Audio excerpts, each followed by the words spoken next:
queridos alunos, sejam bem-vindos a mais uma aula de História.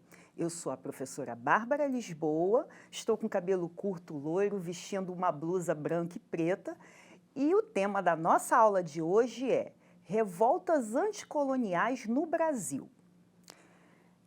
Entre 1500 e 1822, as terras do Brasil eram conhecidas como América Portuguesa, porque o Brasil foi colônia de Portugal. E nesse período ocorreram muitas rebeliões contra a opressão que a metrópole, que era Portugal, fazia sobre o Brasil.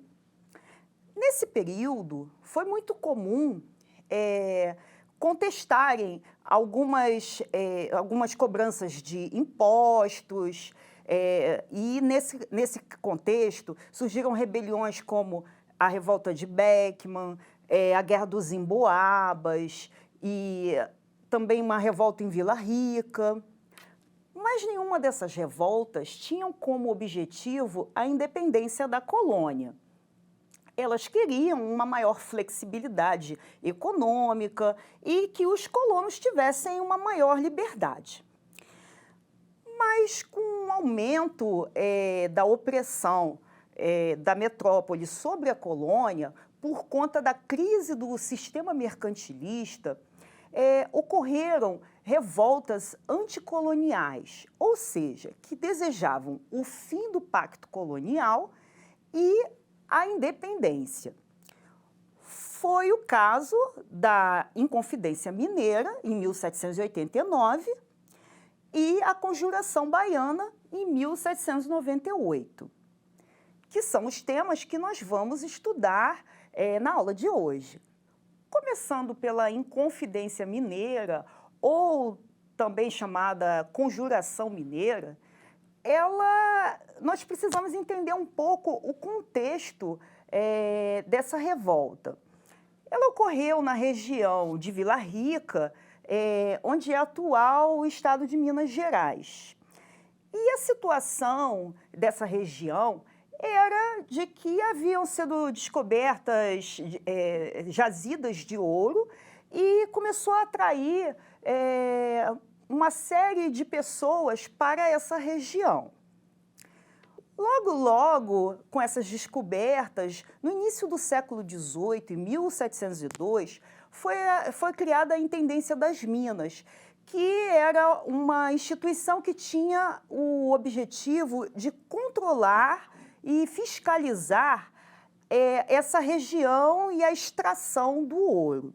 Ao mesmo tempo que incentivavam a extração do ouro, as autoridades portuguesas criavam e cobravam impostos sobre os homens livres e escravizados, tecidos, ferramentas, gêneros agrícolas e ouro. Nesse slide, podemos observar, nessa primeira imagem à esquerda, uma máquina movida à força d'água usada para separar o ouro do cascalho. E nessa imagem 2, à direita, a lavagem de diamantes sendo feita sob uma forte vigilância de fiscais. Nesse outro slide, nós podemos ver mineiros que lavam o ouro sob a atenta vigilância dos funcionários da coroa. O mais importante desses impostos era o chamado quinto, ou seja, 20% do ouro encontrado ele tinha que ser entregue para a coroa portuguesa. E nesse contexto, para dificultar o desvio do ouro, foram criadas as chamadas casas de fundição, que separavam esse percentual do ouro, esses 20%, e transformavam em barras de ouro, como vamos ver no slide. As barras de ouro eram numeradas pelas casas de fundição para o melhor controle da coroa. A criação das casas de fundição acabou gerando uma grande insatisfação popular. E nessa região de exploração, foi interessante perceber que houve uma grande modificação no Brasil, onde ocorreu o povoamento de regiões mais para o interior, assim como o desenvolvimento de um mercado interno, até porque a região das Minas ela acabava sendo abastecida por produtos que vinham do Nordeste, como a mandioca, o couro, produtos que vinham do Sul, como cavalos, mulas, o charque. Do Rio de Janeiro chegavam também alguns produtos europeus e também africanos escravizados. De São Paulo também se enviavam produtos como a marmelada. Então, a extração de ouro ela acabou gerando uma grande movimentação nessa região das Minas e um processo de urbanização, criando-se vilas e cidades. O problema é que, a partir de 1760, essas jazidas de ouro começaram a se esgotar. E, em 1788, ocorreu uma nova cobrança, um imposto conhecido como derrama, que cobrava toda a extração de impostos atrasados sobre essa região das Minas. Ora, se a região já estava com as jazidas de ouro sendo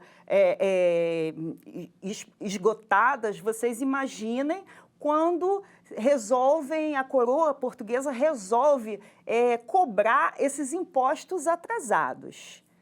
Foi nesse contexto que começou a ser articulada a chamada Inconfidência Mineira. Esse movimento ele foi articulado por membros da elite que vivia em Minas Gerais, tanto que havia juiz, havia advogado, tinha padre, membros, filhos de fazendeiros, comerciantes, e nesse grupo, aquele que tinha uma situação social um pouco mais humilde era o Joaquim José da Silva Xavier, que é o conhecido como Tiradentes, porque ele era um dentista prático, mas também já tinha sido tropeiro, garimpeiro, e aos 30 anos ele acabou se tornando militar. Nessa imagem, podemos ver uma representação da mais importante das reuniões dos conjurados, quando decidiram o melhor momento para conflagrar um movimento. E nessa imagem, nós podemos ver a casa onde os inconfidentes mineiros se reuniam em Vila Rica. Os inconfidentes foram influenciados pelas ideias iluministas. Eles defendiam a proclamação de uma república onde transformariam a cidade de São João del Rei na capital e Vila Rica seria criada uma Casa da Moeda e uma universidade. Nessa imagem, vemos a bandeira da República Mineira, que teria a inscrição que significa liberdade ainda que tardia. Parte dos conjurados era movida por ideias iluministas e de mudança. Embora a maioria fosse influenciada pelas ideias iluministas, alguns só queriam que acabasse com esse imposto da derrama. Nesse sentido, também, a grande maioria não defendia a abolição da escravidão. Esse movimento da revolta acabou tendo muitos delatores, o que acabou gerando um insucesso desse movimento. O governador suspendeu a derrama e ordenou a perseguição aos envolvidos. Tiradentes e os demais conjurados foram presos. Nessa imagem, nós vemos a imagem do Joaquim José da Silva Xavier, o Tiradentes, um dos inconfidentes com menos recursos e o único condenado à morte após a debelação do movimento. E nessa imagem 2 à direita, nós vemos uma representação da prisão de Tiradentes, ocorrida no Rio de Janeiro em 10 de maio de 1789. A rainha de Portugal, Dona Maria I, abriu 2 processos contra os inconfidentes. 11 desses participantes do movimento foram presos. Depois de 3 anos, Tiradentes acabou sendo enforcado e esquartejado. Nessa imagem à esquerda, nós vemos a execução de Tiradentes no dia 21 de abril de 1792. E, na imagem à direita, após o esquartejamento, a cabeça foi exposta em Vila Rica e os restos do corpo foram distribuídos pelos locais onde havia feito discursos revolucionários. Um outro movimento, além da Inconfidência Mineira, que foi considerado também como uma revolta anticolonial, foi a Conjuração Baiana, ocorrida na cidade de Salvador, na Bahia. Essa região era povoada por cerca de 60 mil habitantes, sendo que 40 mil eram afrodescendentes. Entre eles havia escravizados, negros libertos, homens pobres livres, alguns comerciantes, artesãos e os alfaiates, que eram trabalhadores dessas áreas, né, urbanas. O mais interessante é que nessa conjuração, apesar dela ter inicialmente sido idealizada por alguns membros das elites, ela acabou ganhando uma participação popular muito grande. Embora tivesse sido uma cidade com uma grande prosperidade econômica, a situação da população era muito difícil. Havia cada vez mais uma alta no preço dos alimentos, o que dificultava cada vez mais a sobrevivência da maior parte da população. Nessa imagem, podemos ver o antigo Largo da Piedade, em Salvador, cidade onde as ideias iluministas francesas não circulavam apenas entre as elites, mas também entre os populares. Por conta dessa situação de insatisfação generalizada, por conta principalmente do aumento do preço dos gêneros alimentícios, ideias iluministas que circulavam entre alguns intelectuais, como Cipriano Barata, por exemplo, acabaram ganhando uma grande entrada no meio das classes populares.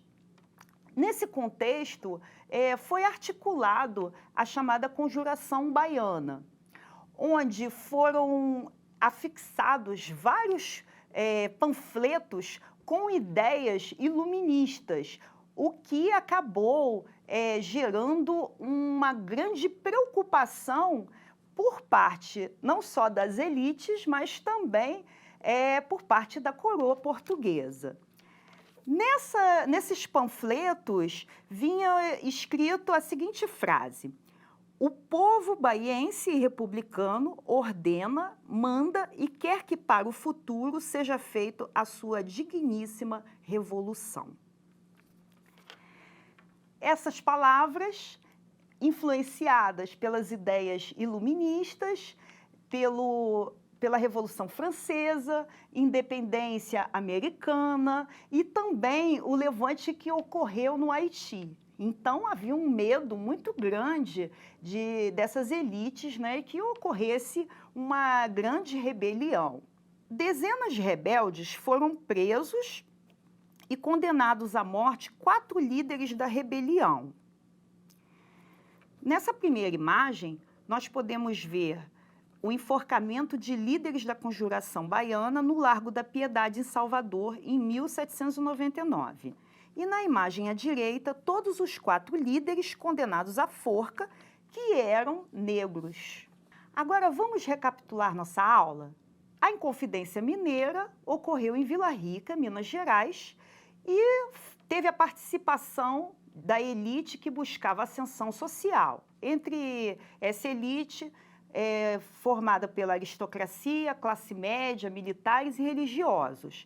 As principais causas foram a crise da mineração e a opressão da metrópole, como a derrama, e reivindicavam a república e o fim do pacto colonial. Já a Conjuração Baiana ocorreu em Salvador, na Bahia, e os grupos envolvidos eram poucos intelectuais, alfaiates, negros, escravizados, homens pobres livres e alguns camponeses. A principal causa foram os problemas sociais e a crise do abastecimento de alimentos e reivindicavam uma república, o fim do pacto colonial e a abolição da escravidão. Entre as semelhanças e diferenças, podemos notar que as semelhanças desses movimentos foram movimentos anticoloniais e separatistas, tiveram influência das ideias iluministas e republicanas e sofriam com os altos impostos. E as principais diferenças eram que a Inconfidência Mineira foi de caráter elitista, já a Conjuração Baiana foi popular. Na Bahia se cogitava a abolição da escravidão. E a motivação da Inconfidência Mineira foi a crise da mineração, enquanto a Conjuração Baiana foi a crise no abastecimento. Agora vamos ao nosso desafio? Observe a imagem da bandeira do estado de Minas Gerais. Ela foi proposta pelos inconfidentes para marcar a bandeira da república que idealizaram, na capitania de Minas Gerais, no Brasil do final do século XVIII. A frase "liberdade ainda que tardia" tem relação com a influência de um movimento intelectual europeu que influenciou a Revolução Francesa e a independência americana. Que movimento de ideias foi esse?